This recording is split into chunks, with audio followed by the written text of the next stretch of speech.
Welcome, everybody. Anyone here for the first time tonight? Welcome to all of you showing up for the first time. Welcome to anybody joining us on Zoom for the first time tonight.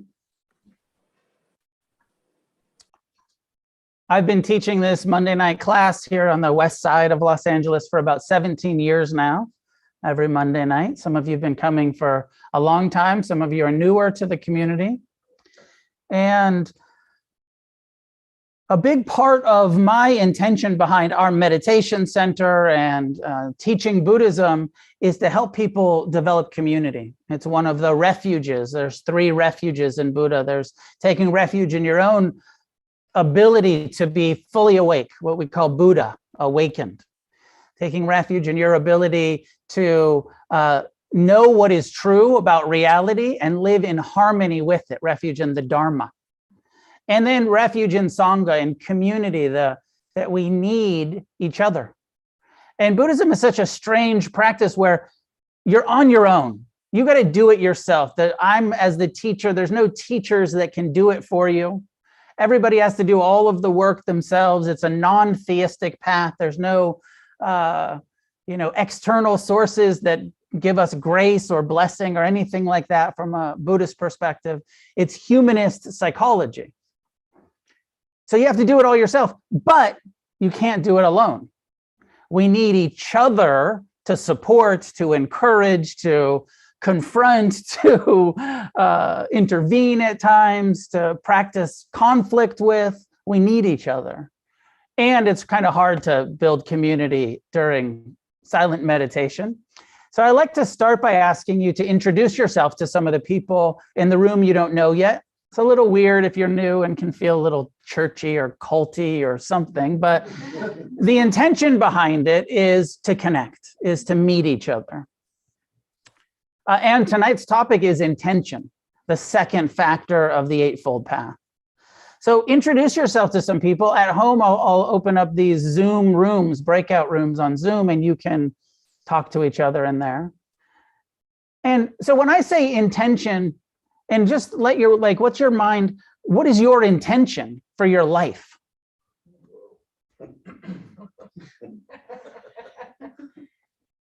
Intention also, in the Buddhist perspective, means aim, goal, direction. What is your aim? What is your goal? What is your direction? How far do you want to take this meditation thing? I know I asked this a few weeks ago. How enlightened do you want to get? Do you think you can get? Some people come to meditation, especially these days, where their intention is stress reduction. I just want to be a little bit more mindful and a little less stressed out, and I'm going to continue to totally take refuge in materialism and sensuality and seeking a external source of happiness. But hopefully meditation will help me be more successful in my material aims, my sensual goals. The Buddhist intention practice is total freedom, happiness that's not dependent on external sources, no matter what's happening in our life, whether success or failure or abundance or lack, pleasant or unpleasant.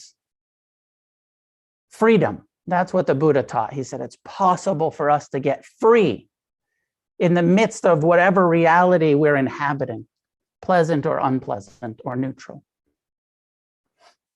So what's your intention? Talk to some people around you about your goal, your aim. Where do you want to take this meditation Buddhist business? And I'll open the breakout rooms for you guys at home. We will now have a period of meditation for about 30 minutes. So find a way to sit that's upright and relaxed. As you're ready, allow your eyes to be closed. Establish a posture that feels sustainable.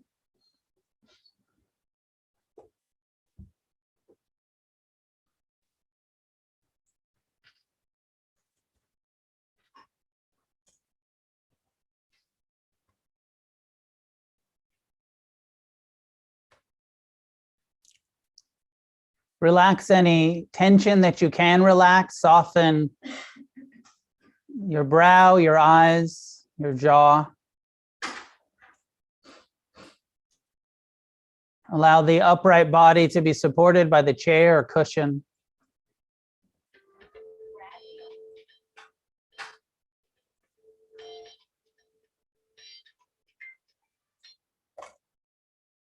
Enjoy the music. Thank you.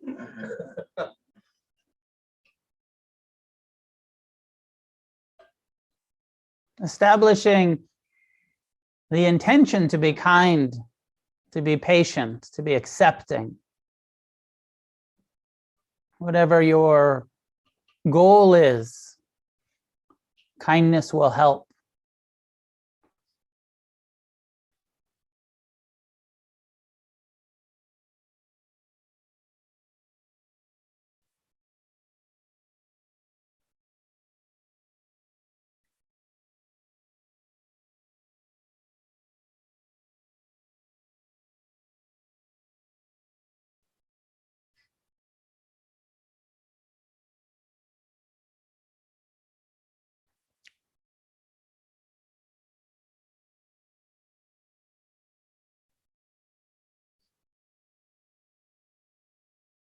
Bringing awareness into the present time experience of sitting and breathing.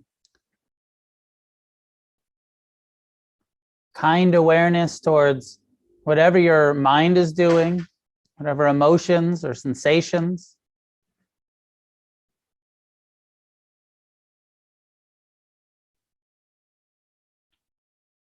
Accepting ourselves just as we are in this moment. Right now, it's like this. These sensations, emotions, thoughts, sounds.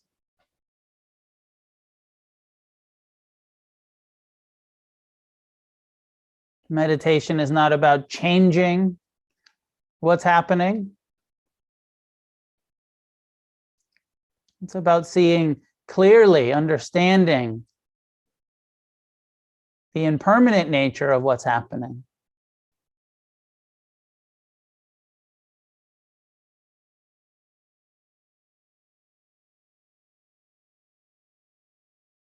Allow the breath to be the anchoring experience to the present time. Breathing in, know that you're breathing in. Breathing out, know that you're breathing out.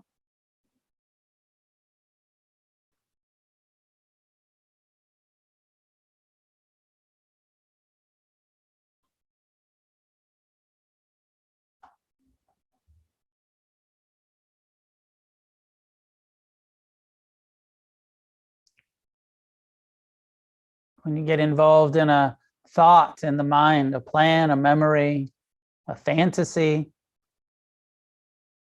no, this is a thought. This is the mind thinking.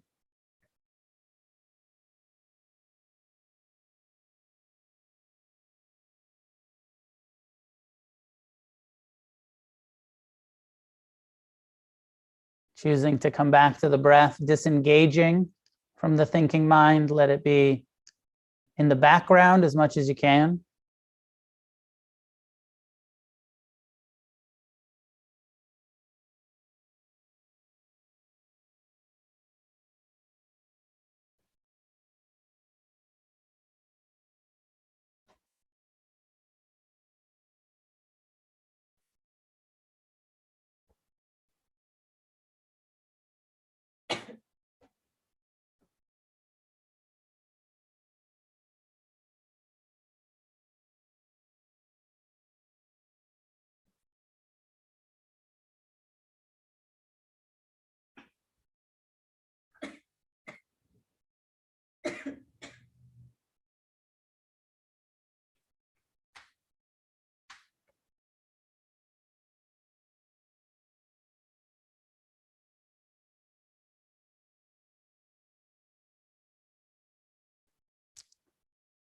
Always come back to accepting this moment just as it is, to softening the jaw, the shoulders, the belly.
If you're new to this kind of meditation, keep bringing your attention back to the breath, connecting, sustaining as much as you can, present time awareness of the breath coming and going. Disengaging from the mind, learning to break our addiction to thinking, to disengage from the plans and memories, to engage in the present sensory experience of sitting and breathing.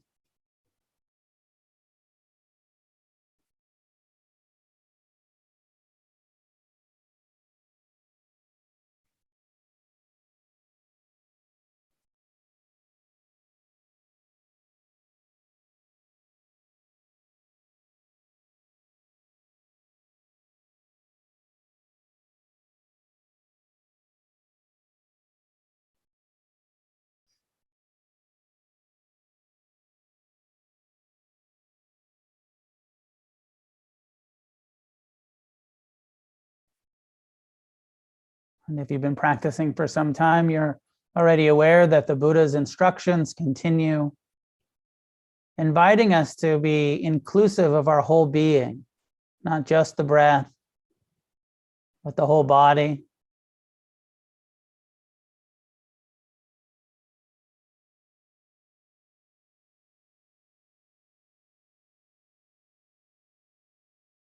The body that includes the sense doors of hearing and seeing, smelling and tasting. The body that includes a mind, a brain, a heart, emotions. This human condition, this human experience.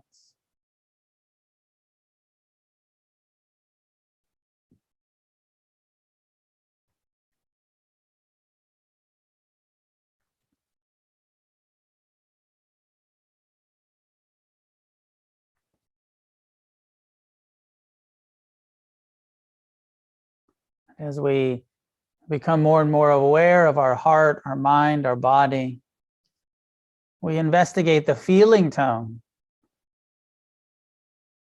how we are perceiving these thoughts that are coming and going, these sensations or emotions. Acknowledging that which is pleasant,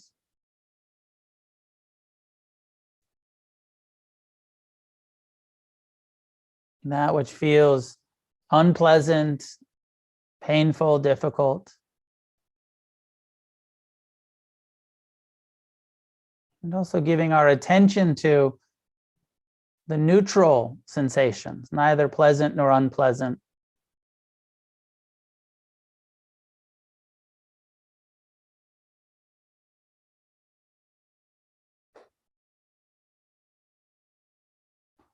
As you observe your heart and mind, is there anything neutral? Or does every thought come with a feeling of pleasant or unpleasant? See for yourself.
Mindfulness reveals what's happening moment to moment, thoughts and sensations.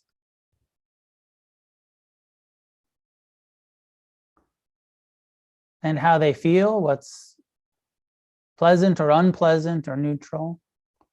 And we begin to see directly how we create our suffering based on how we relate to what's happening.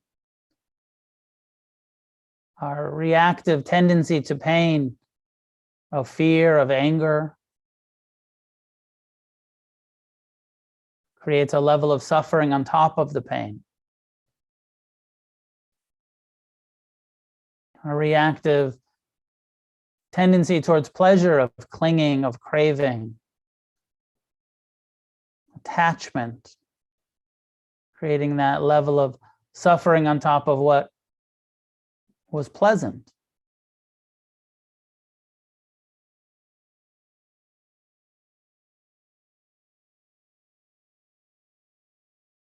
Seeing how often when things are neutral, we feel bored and we follow the cravings, the fantasy of some future happiness,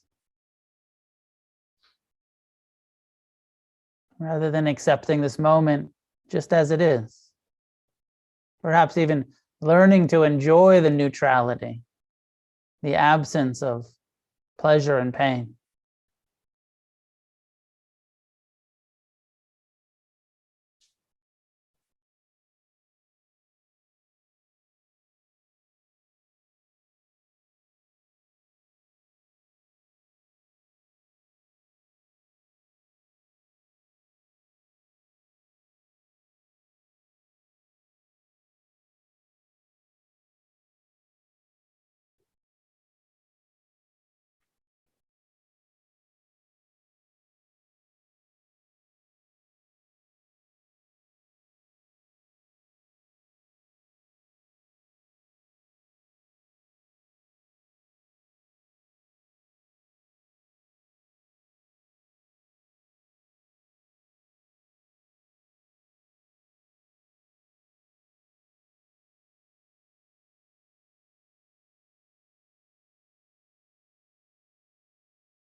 For the last few minutes, I invite you, if you'd like, to turn towards the practice of loving kindness,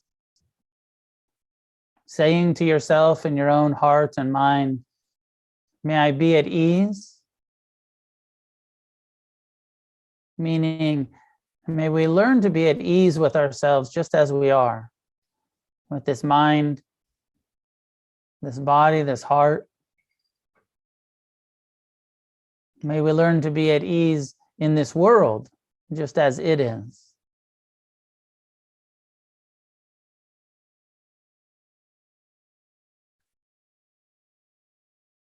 May I be at ease. May I experience contentment, happiness, a sense of well-being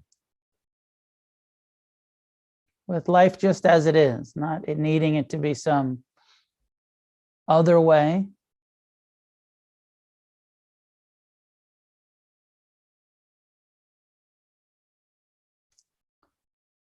Saying to yourself, may I be free from all of this self-created suffering, the clinging, craving,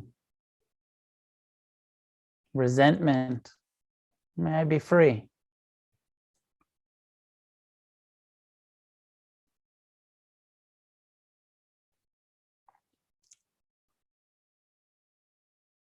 In our own heart, saying, may I be free from suffering. May I do what needs to be done to free myself. And then acknowledging that you are, saying to yourself, I am doing what needs to be done, this meditative training that leads to freedom.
And extending these same wishes to each other, thinking of the people you were talking to tonight in the small group,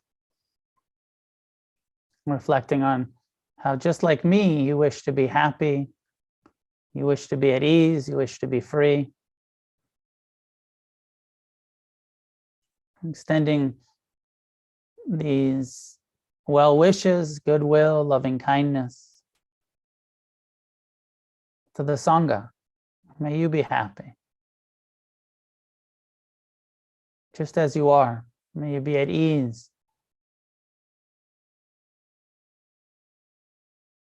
May you be free from suffering.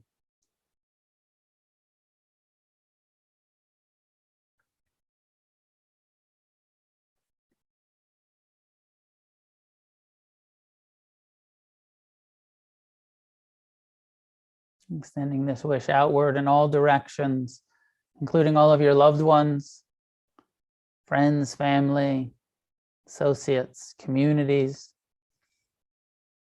colleagues, with love, with kindness, with appreciation,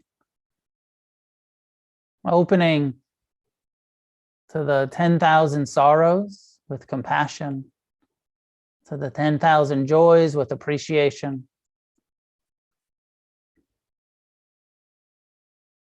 And a general attitude of kindness that wishes for all beings to be at ease. Even our enemies, even the difficult people in the world. May all beings be at ease.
As you're ready, bringing your attention back to the room.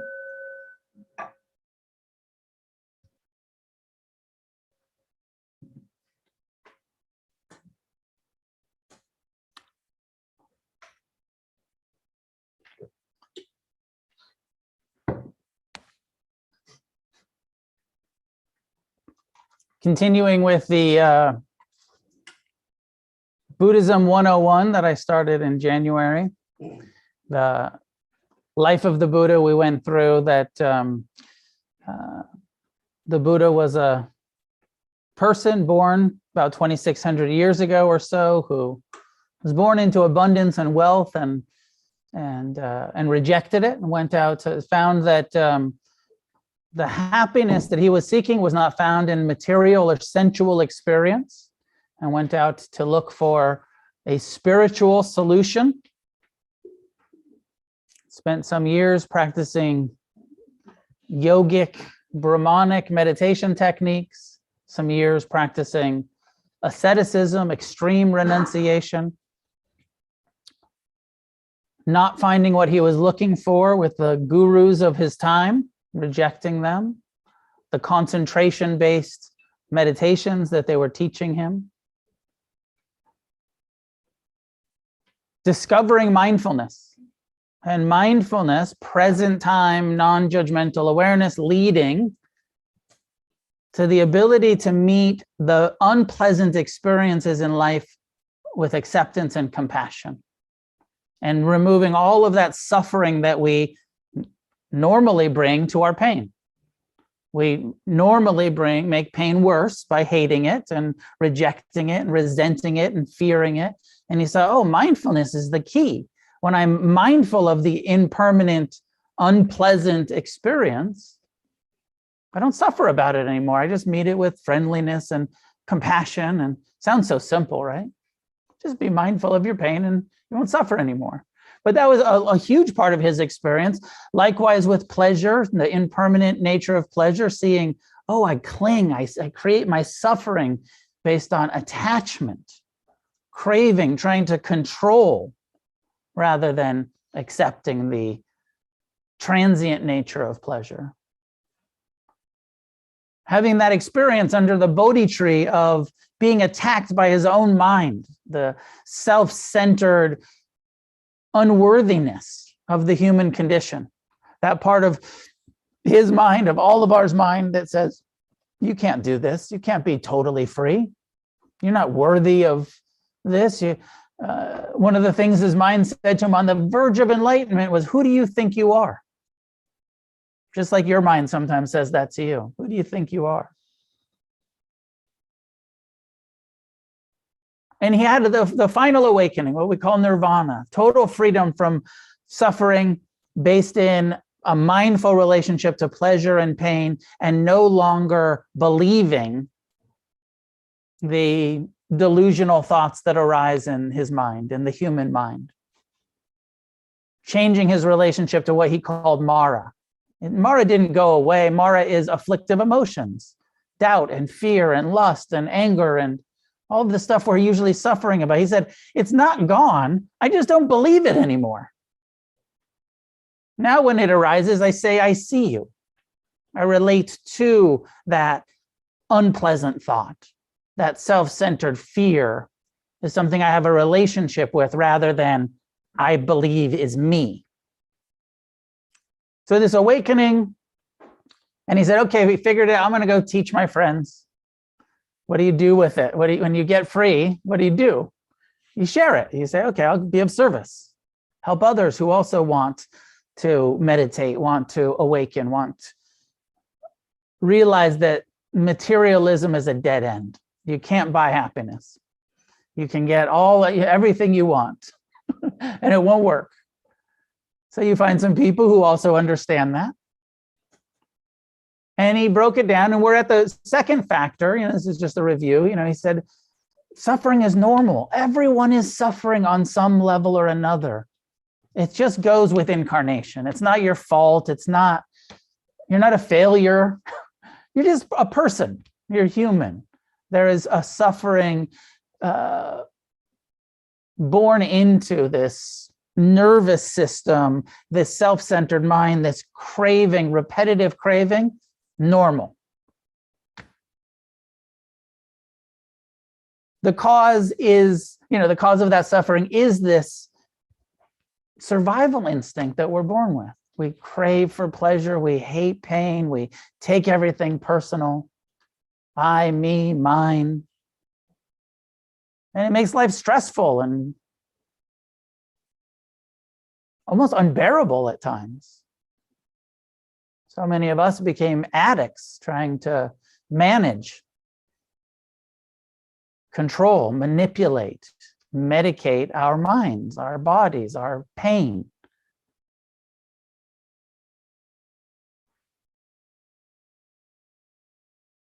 He says, although that's true and is the normal human condition, freedom is possible. He said, I wouldn't teach it if I didn't know it was true. This is not a philosophy. This is not a, it's not some sort of make-believe. He's like, I'm only going to share with you what I've directly experienced. And I know that since I've directly experienced it, so can you. Really just sharing his personal experience with his friends. Said, first noble truth, there's suffering, there's a cause of suffering. The end of suffering is possible. I'm living it. And it's not the end of pain, and it's not the end of impermanence, and it's not everyone's going to get along. It's not everything's going to be pleasant all of the time. It's not everything's going to be blissful. It's just we don't have to suffer about what's happening, no matter what's happening.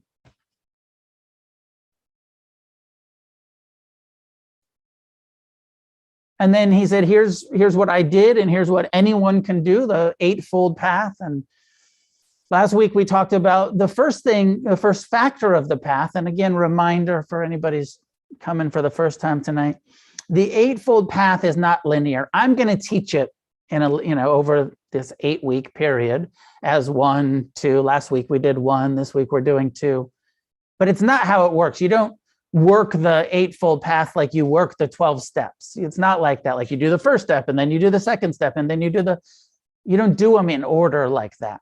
It's more, the image that works best is a 8-spoked wheel. And these spokes, it's not like number 1 and then number 2. It's just 8 spokes, and it's a wheel. It's the wheel of life, of our existence that's constantly turning. And maybe it's sort of what's the most important spoke is the one that's like making contact right there. And it's constantly turning. So all 8 spokes are constantly making contact. And as a reminder, it's understanding and intention, communication and action, livelihood, effort, mindfulness, and concentration. And so it's it's our whole life, these 8 aspects of everything in our life. But last week we got into the first factor, which is understanding, and a huge part of it connected with today, the second factor, which is intention. Both of them are around, we call them wisdom, panya, wisdom, and a core part of what he's saying we have to understand is karma. Is that we live in a universe, we live in a world based on causes and conditions. Based on our happiness or unhappiness depends on how we act. And also, which means react, right? So there's that basic thing, and this is so liberating when you get it, which is it's not what's happening. It's how you're reacting to what's happening. For whatever reason, don't you usually blame your unhappiness on what's happening in your life? It's always like somebody else's fault, it's the world's fault. Or even maybe it's you blame yourself. It's because I have to live with this mind. That's why I'm unhappy. It's my fault. But this action, this reaction, this ability to change our relationship, including to our own mind. It's not your mind's fault that you're unhappy. It's how you're relating to your mind. And this idea that I can't be happy until my mind starts behaving with some dignity, with some level of wisdom. We can't postpone our freedom, our happiness, our well-being until your mind stops judging and craving and comparing and lusting and fearing. And You know, you have your list of what your mind does that hurts you. Part of what Buddhism is teaching us is that, unfortunately, it's not going to stop. It's going to decrease a lot. I mean, the good, I don't want to sound like it's going to be this bad forever. My own subjective experience is that, 30 something years into practice, my mind still judges and compares and lusts and fears. But I suffer like about 10%. I take it as about 10% as much as I used to. I used to suffer about what my mind was doing all of the time. And my mind was telling me to take drugs and to commit crimes and hurt myself and hurt others. And I just obeyed it for the first half of my life. And I suffered. And then meditation and recovery and service and all of the principles that we have and on the Eightfold Path start to break our addiction to the mind and show us it's not what my mind's doing, it's how I'm relating to it. It's not that there's lust arising or there's fear arising or am I being mindful of that's an impermanent thought arising that I don't have to obey. That's just fear. That's just craving. That's just murderous rage. It's just coming and it'll arise and it'll pass. And I don't have to incarnate as it. Last week we talked a little bit about the dependent origination as multiple lives, as like your incarnation. There's a whole perspective that's in the suttas and certainly a lot of the Western psychologists have really, that maybe reincarnation isn't so much lifetime to lifetime as it is moment to moment. Maybe it is lifetime to lifetime, maybe not. But moment to moment, right now, are you so identified with your thoughts and your feelings and your body and your emotions that you are incarnating as this emotion? I am lonely, right? And how I am afraid. I am, anytime we do that sort of I am and really believe it, not in a sort of general sort of convention of speaking to each other. We still have to use I am. When somebody says, how are you? You have to say, I am self-centered. I am afraid. I am whatever it is. You still have to answer on a relative level. But the wisdom that comes from the meditative practice starts to realize that's not who I am. I'm not, sometimes I freeze a little bit sometimes when people ask me how I am. Because I'm like, I know I'm supposed to answer, supposed to say I'm good. I'm fine. I'm wonderful. But it's so, you can't answer that question. I wish we would stop asking each other. I mean, I'm guilty of it too, because it's such a big question. If you really, maybe I'm just get too intellectual and take it too spiritual and be like, how am I? Well, I have an unpleasant sensation in my chest now that you asked me. I was fine a minute ago. Now I feel nervous. I'm like, I have to please you by saying good. And so, unpacking how much that sort of, I'm incarnating as a minute ago, I was fine, totally free. But now the self-consciousness, now I'm taking birth as a self in relationship to you.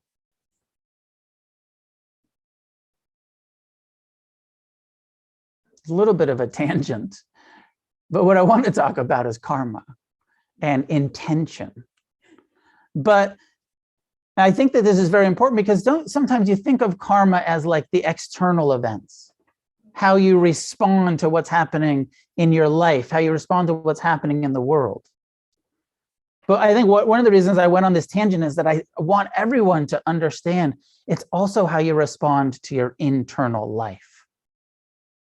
How you respond to what your mind is doing, what your body is feeling, is also karma. Not just cash register honesty or, external generosity or kindness to someone else, but are you being kind to yourself? Are you being generous? Are you being loving? Are you being forgiving to your mind that's not being very kind? Can you meet the unkind mind with kindness? Can you meet the afraid, angry emotion with forgiveness? The action of responding to what's happening, both internal and external, is how we get free. Mindfulness is the key, because without mindfulness, you don't even know what the fuck is happening in your mind. You're not even totally aware of the process that's unfolding without mindfulness. You're just living a life of reactivity. Maybe that's one of the best ways to look at, am I reacting or am I responding? Reactive is that on the dependent origination that we were talking about last week. When something pleasant happens, we react with clinging. That's the norm. I like it, I want to keep it. Craving, clinging, aversion, unpleasant, hate it. Get out of here. Reaction is without mindfulness. We just react to the stimuli. With mindfulness, there's a pause, there's an ability to start responding to both the internal and external. And it's this response, reaction or response, it's action that creates our karma. All karma is created based on our intentional actions, reactions, responses. The Buddha, this is the shortest of all of the, in this little teaching on the Eightfold Path. It's the shortest chapter. There's only one page, really, a page and a quarter. Because all the Buddha said here was, what is, it's translated as thought here, right thought, right intention, right aim. He said, developing a mind that is free from lust, responding with lust, which is also, I think the word here is nekakama sankappa, which means, kama means sense pleasure, responding with craving and clinging to wanting it to be pleasant. I want to feel good all of the time. All of the time, I want it to be pleasant. And training your mind to accept it's not going to be pleasant all of the time. It's just an impossible, it's a dead end to think that life's going to be pleasant all of the time. So free from that lusting, clinging, craving. And it's not that you can stop your mind completely from doing that, but stop believing it. When your mind says, I would be happy if, how many times a day does it say that?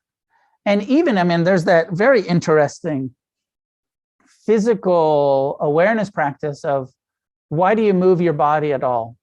Like right now, sit totally still. And you have to breathe. And how long until you have to blink? Because it's unpleasant. And you blink because there's this automatic. And then pretty soon you're like, well, I'd be happier if I could just move my shoulders a little bit. It's a little unpleasant sitting still, but you know, really avoiding that unpleasantness feels better. I now might need a drink. That would feel more pleasant. I think I'll take a drink. The cotton mouth's unpleasant. And the more we really start to investigate, like everything that I do is driven by, I'd like to avoid that and make it more pleasant, including blinking and swallowing and breathing. And then it's everything else, every movement of the body.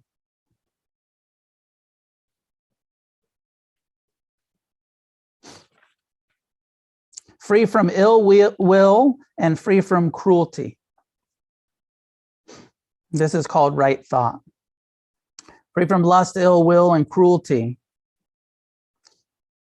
which yields worldly fruits and brings good results, karma. When we can start having intentions that are not based in craving, not based in anger and ill will, and but the opposite, based in generosity, based in kindness, based in love, based in compassion, based in non-clinging rather than I, me, mine, based on how can I support others? How can I be generous? How can I be a good friend, a good partner, a good parent, a good whatever role you're currently playing? Good as in patient and tolerant and supportive and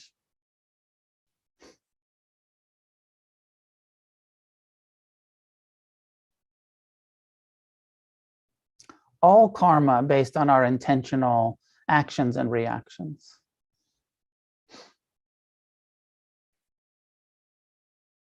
There's that Western saying, the road to hell is paved with good intentions, which I think comes from, but it's not Buddhist at all, but I think it comes from that, how often do we lie and say, like, that wasn't my intention.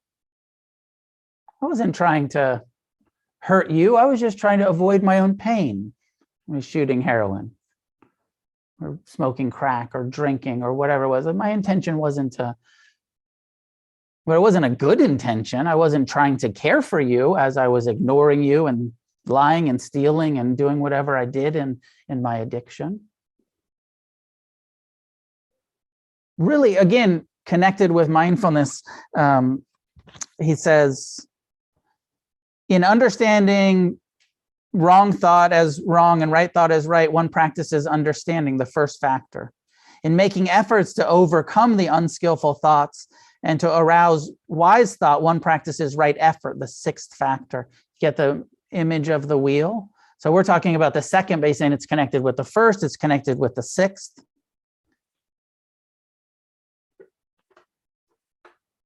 While dwelling with attentive mind in possession of the right thought, one practices mindfulness, the seventh factor. Hence, there are three things that accompany and follow upon right thought or right intention, namely understanding, effort, and mindfulness. So all four of these, right? So this is half of the path.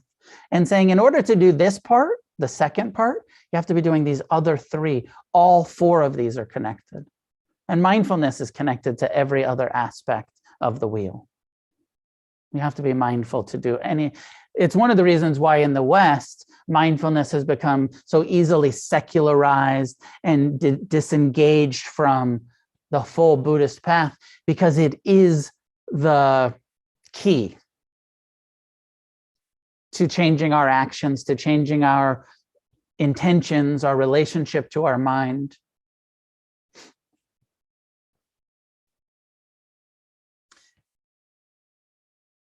So all of our intentional actions, I heard a Dharma talk a couple years ago, and I was surprised to hear this. And they were saying that it was in the suttas, I don't know where it is, that it was an early teaching from the Buddha. He said that really intention is so much the key, that there was an example of somebody whose intention was to go out and kill an animal, to go hunting. And they were aiming an arrow at a deer, but they missed it. And their intention was, I'm going to kill that living being over there. But they missed it, and it hit another deer that it wasn't aiming at. They hit, and they killed another deer. And the example was no karma, because it was not your intention was very clearly pointed at, I'm going to harm you, but I missed you and I harmed you. And I don't get the karma from harming you because it wasn't my intention. Which I was like, whoa, that doesn't make sense. Because you didn't have you weren't going into the situation with good intentions. You were going to murder. And you murdered. But it was an example that was trying to say, like, actually, what you're pointing at is very important. What your intention is very important. I would argue that there's still karma in accidentally murdering when you have the intention to murder. If you have no intention to murder, you're driving down the road and a deer jumps in front of your car, I don't think you get the karma of murdering the deer because you weren't trying to kill a deer. You were trying to drive down the road. But when you go out with your machine gun, bow and arrow, whatever it is, and say, I'm going to go kill some Bambis today. I'm going to go murder Bambi. But you miss Bambi and you get her mom.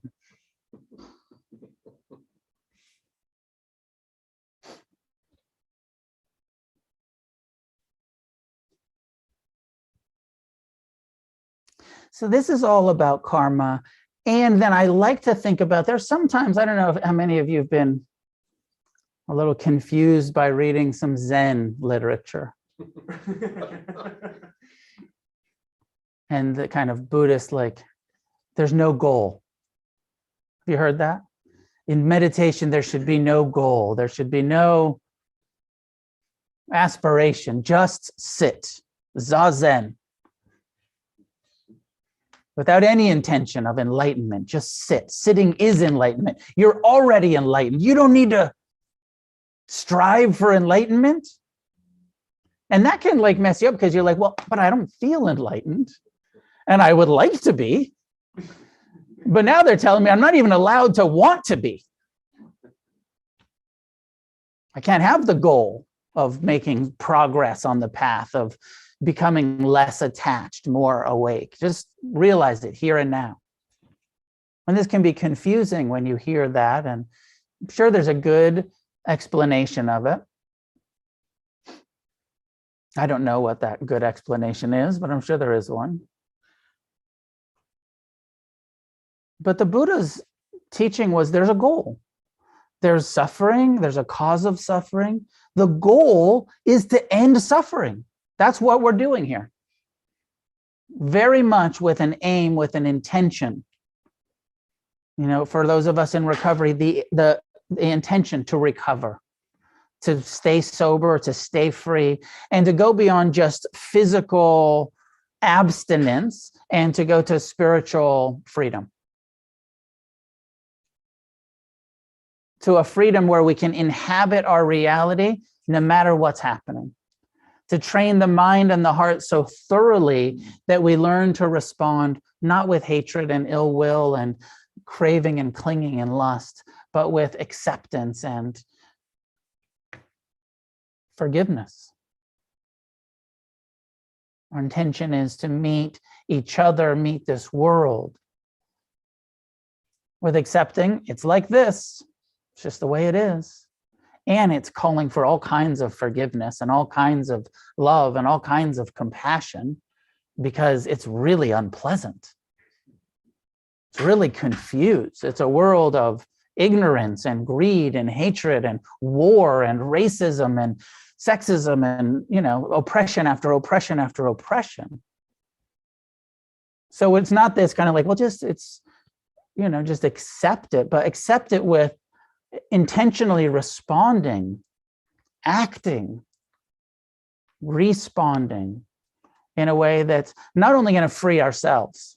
And this is where, for sure, we have to take the Dharma beyond are you suffering to like end suffering in your own heart as much as you can, but also help others. Be generous, be loving, be of service, create a positive change, the bodhisattva ethic.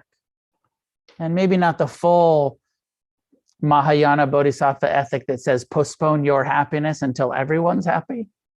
That might be taking it a little too far. Get as free as you can here and now and use your life's energy to help others, to pull them up, to serve, to support, to encourage. Just as the Buddha did. He got enlightened. He spent the next 40 years giving the teachings. And not only teaching people meditation and this Eightfold Path, but also speaking out against racism, against sexism, against war, he was also socially and politically engaged against ignorance, against confusion, against the stream. And so there is a place for social and political, environmental engagement, not just self-help. I'm here to meditate for my own well-being. Yes, I'm here to meditate for my own well-being. And knowing how deeply powerful actually we are, we have so much effect on each other, and we can help each other so much with our life's energy. And our healing, our recovery, our awakening is having ripple effects in our lives. Just not being lost in lust and greed and hatred in itself is a whole bunch of people around you that are already relieved. And then as you become more kind and more loving and more generous, they feel it. And there's a place in the teachings where the Buddha says, we talk a lot about taking refuge. Take refuge in your own, as I said in the beginning, your own awakening, the Dharma, the Sangha, take refuge in each other. There's a place in the teachings where the Buddha says, if you practice this thoroughly, and you have loving kindness for all living beings and compassion for all living beings and appreciation and equanimity, you will become a refuge. That the goal isn't just, I want to get free, I want to help others. And it's not sort of like, I'm going to put everyone else a kind of martyr, codependent bodhisattva. But genuinely, first, it's the old, what do they say when you're in the airplane? The masks. Put on your own mask first, because you're not going to be able to help anybody when you can't breathe. So this is really the spirit of the Dharma, which is put on your own mask. And as soon as it's on, start helping each other, right? Rather than like, fuck you all, I'm putting on my mask. I got it on, I'm good. Y'all are on your own. Or not putting it on and being like, I'm going to help everyone else first. And then you die because you didn't take care of your own basic needs.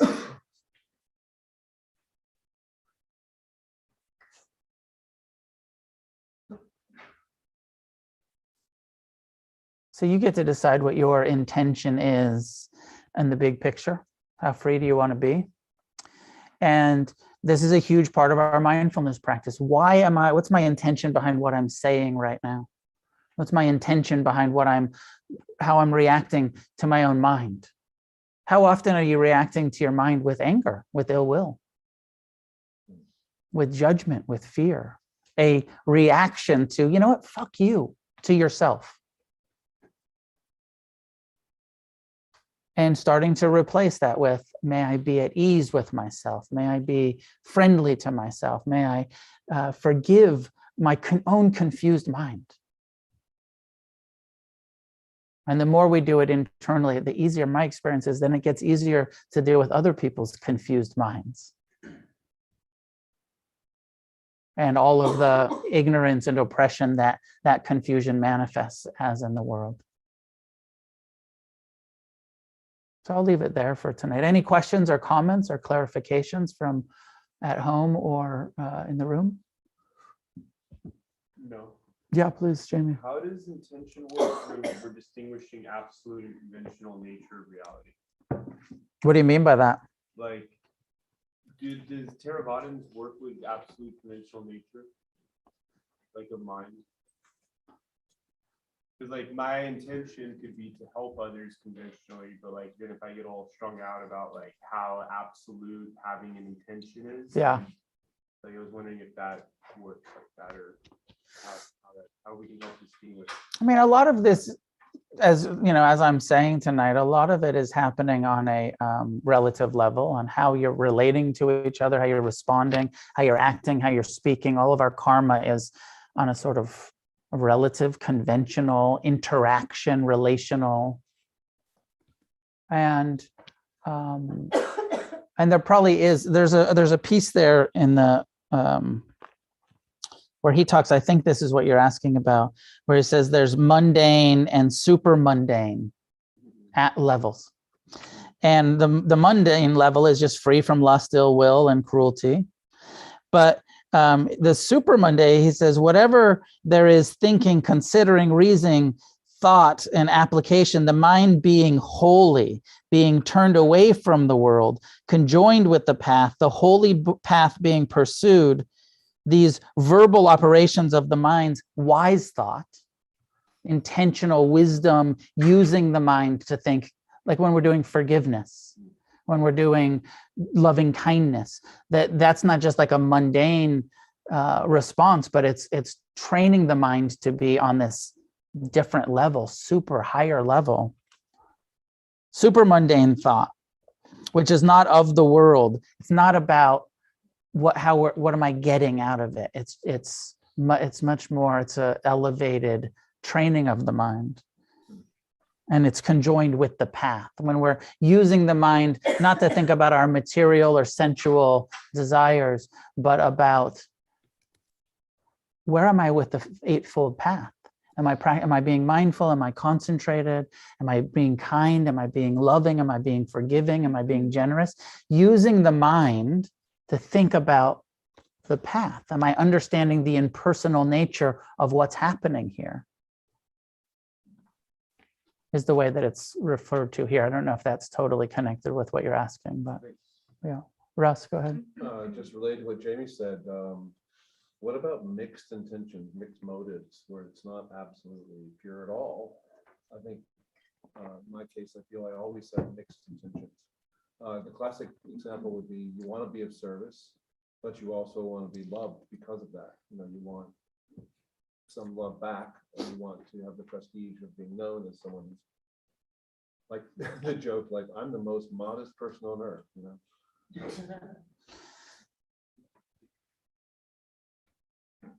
There's probably not any such thing as 100% altruistic action until we're enlightened.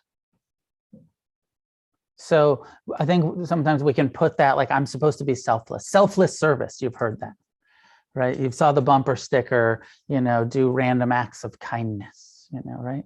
And so, but of course there's a feeling of like, I like the way it feels when I'm kind, when I'm generous, I get something out of it. And I like it when people see me as a kind, generous, loving person. It, you know, what it feels good, you know. Nothing, first of all, there's nothing wrong with feeling good and liking the way that it feels when people see you as a wise person. That's a wholesome emotion to have. Of course, you know, the ego can get too identified with being seen any certain way. You know, it's okay to enjoy being seen as good as long as you can also tolerate the criticism and the blame and the moments when you're not seen as good at all. So it's that praise and blame teaching from the Buddha. Nothing wrong with praise, enjoy it. But also when it's time for blame, enjoy it. Don't suffer about that either. We have to be able to do both. If we're addicted to praise, dead end. But nothing wrong with praise when that's the appropriate, you know. So I don't know about mixed. If our motivations can truly be mixed, then our karma is mixed. You know, so I don't know how to, if it's 60-40, then you only get 40% of the karma, right? If it's 90-10, then you get, so it's not, it doesn't have to be black or white. It doesn't have to be all or none. Mixed is fine, but then the reaction is going to be, the response, the karmic fruition is also going to be mixed if it's truly mixed in that way. I don't totally know the answer to this. I have some sense that some scholarly Buddhists would say there's a core intention in there, and that it's the core intention that the karma is based on. Even though there's maybe some surrounding mixture, there's a core intention. I don't know though. Michael, last question online. It's actually more of a reflection when you brought up don't incarnate as a negative emotion like aversion or like anything unskillful, like using equanimity to kind of to pause and act skillfully. And some of the teachers in the lineage always use, you know, the gates of the deathless are open now. So when you unpack it that way, because I've always been confused about that, okay, because I think I go with the construct, that Roman Catholic, you die and then you go to heaven and all that. But with Buddhism, I think there's the whole rebirth thing, and you brought up something that was interesting is, incarnating in different ways, like every day or every moment. So it took confusion away from that for me, that you can,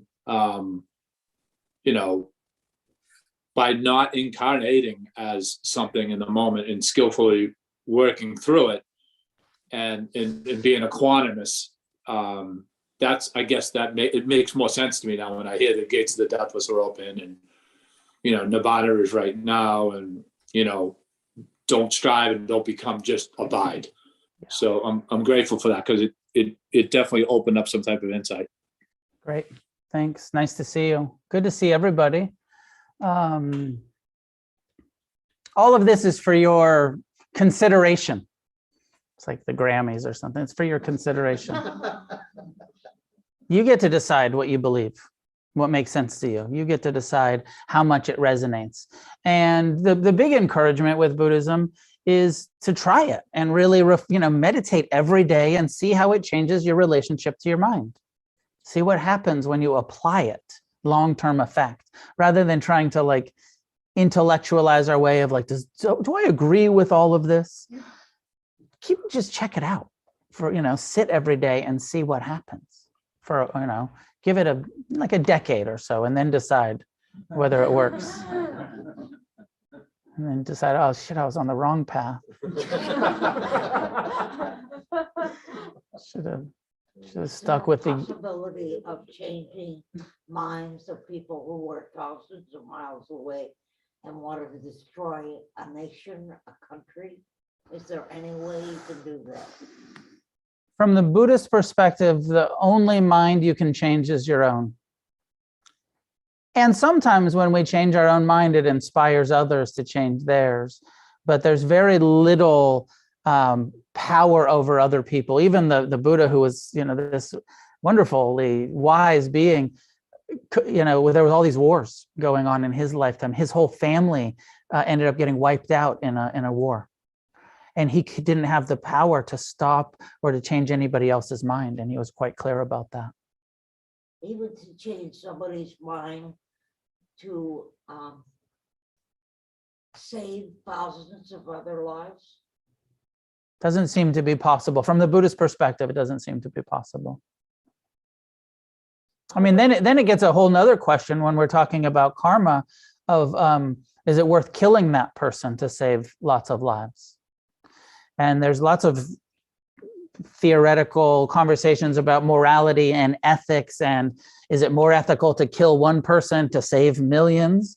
Or we still have the karma of killing that person. I was one time meeting with a Buddhist monk, and we were talking about this, and he was talking about what the karma of assassination, and and this big question that I think a lot of us have, and I think a lot of us would say, yeah, it's worth it. Take the karma of killing that person if it's going to save millions of lives. But as far as psychically going in there to change their mind, not from a Buddhist perspective. It's what? Not possible from this Buddhist perspective. I'm trying so hard to do that. Yeah. And it's not possible. Not from there's some who would say it is. I mean, there's all of these things about the power of prayer. I was with a friend one time. I was called to his deathbed, and it was he's dying for sure. And I showed up, and they had been praying for 36 hours, and he came and he survived, came back. And so there's all of these power of prayer, of positive, where people say, hey, it saved my life, it worked, it changed, it brought people back from death. So I'm not going to say it's not at all possible, but I'm up here saying here's what Theravada and Buddhism teaches, and it doesn't teach that. Good one. Yeah. Thank you. Happy birthday. Thank you. What's it like to be 100? Well, I'm finding peace here. That's part of being a hermit Yeah. and living a peaceful life. 1922. Yes. Wow. I feel so honored that you came here. I think the whole Sangha feels like what a beautiful thing to have you join us for. Everybody at home caught that, but we have a birthday. That's not gonna. Russ. Couple of announcements on April 16th, Saturday. It's in whatever that is, in a month, 3-4 weeks. I have a day long where we'll take the 5 precepts, the refuges, we'll have lunch together, we'll reflect on our commitment to the path, we'll reaffirm our commitment to the path, we'll have some meditation, sitting, walking. You're all welcome. You can register on the website againstthestream.com. If you want to come and for some reason you can't afford the fee to come, just let me know. You're welcome to come on scholarship. You're welcome to show up whether you can afford it or not. If you can afford it, pay. It helps to support the center. Class is done by donation, by your generosity. The landlord had been giving us a break on rent and then raised it and now has re-raised it. So the kind of full height. So it's over $1,000 more a month is the rent on the building. So your generosity is especially needed in order to cover the costs of having a meditation center and having a meditation center where all are welcome and we're not charging $20 at the door, but everyone can come in. The only way this thing works is if you donate out of the generosity of your heart and you just decide, I want to be part of this thing. I want this thing to be here. And so it's up to you to support it. And as I said, so far, 17 years of people, here on the West Side in Los Angeles supporting Against the Stream and it continuing. So thank you in advance for your generosity. Thank you for all your past generosity, your future generosity. So you can donate at the desk. There's a bowl for cash. There's a QR code now for Venmo. You can also use cards. Tara's there. She can use a card if you want to make a donation with a card. And at home, you need to go through the link in the chat to the donation page. Memorial Day retreat is open for registration last weekend in May, 27th, May 27th.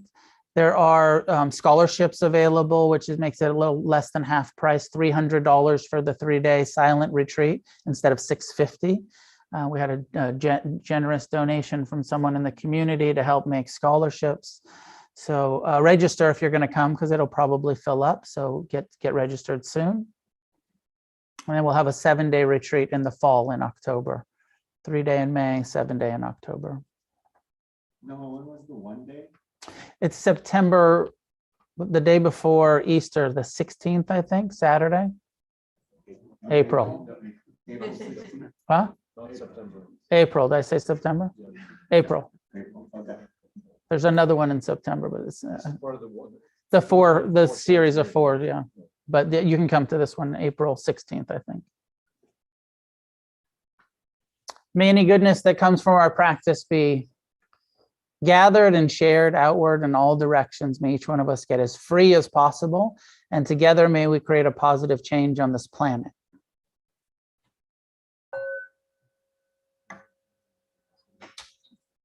Pretty good.